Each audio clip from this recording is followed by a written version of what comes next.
გამარჯობა. დღეს გასწავლით, როგორ შეგვიძლია დავამატოთ მომსახურების ნაკრები ჩვენს პროფაილზე.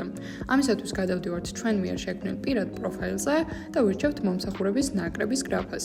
რის შემდეგაც გადავალთ შესაბამის სივრცეში და დავაწვევით დამატებას. სადაც გამოგვიჩნდება რამდენიმე საფეხური, რომლის გავლასაც ახლა ერთად შევცვლებთ. პირველ რიგში ვირჩევთ მომსახურების კატეგორიას, რომელიც შეესაბამება ჩვენს სერვისებს, სადაც შეგვიძლია რამდენიმე სერვის კატეგორია მოვნიშნოთ. მაგალითად 3D დიზაინი, ბრენდინგი, სოციალური მედიის მარკეტინგი და ციფრული რეკლამა.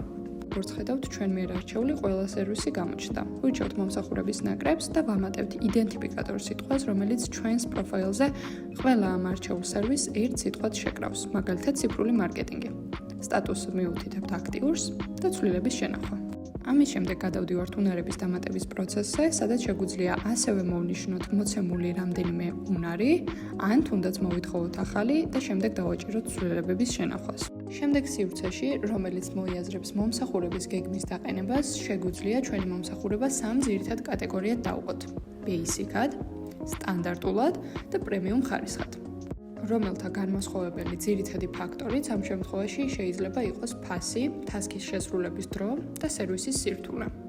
ამის შემდეგ გადავდივართ სერვისების გაწევის ლოკაციის დამატებაზე, სადაც შეგვიძლია დავამატოთ როგორც კონკრეტული ლოკაცია, ასევე ონლაინ შესრულების ფორმატიც. მაგალითად, თუ კონკრეტული ლოკაციის დამატება გვჭირდება, ვუთითებთ ჩვენ მიერ არჩეულ ლოკაციის დეტალებს და ცვლილებებს ვინახავთ. თუ ონლაინ, ამ შემთხვევაში არაფრის დამატება გვჭირდება და ასევე ვინახავთ ცვლილებებს. მედიისთვის განკუთვნილ სივრცეში გვჭირდება ჩვენი კომპანიის ლოგო, რომელიც მომსახურების სერვისებს გაგვიმრავალფეროვნებს. ბოლო ორი ეტაპი კი ეთმობა ჩვენი სერვისების ქართულად და ინგლისურად შევსებას, აღწერისა და მომსახურების დასახელების ორივე ენაზე შევსებას და შენახვას. რის შემდეგაც ავტომატურად დაგაბრუნებთ თქვენს პროფაილზე და გამოჩნდება მომსახურების ნაკრების სტატუსი, ამ შემთხვევაში მომლოდინე, რომელსაც ტექნიკური ჯგუფი დაგიდასტურებთ და შემდეგ უკვე თქვენს პროფილზე გამოჩნდება.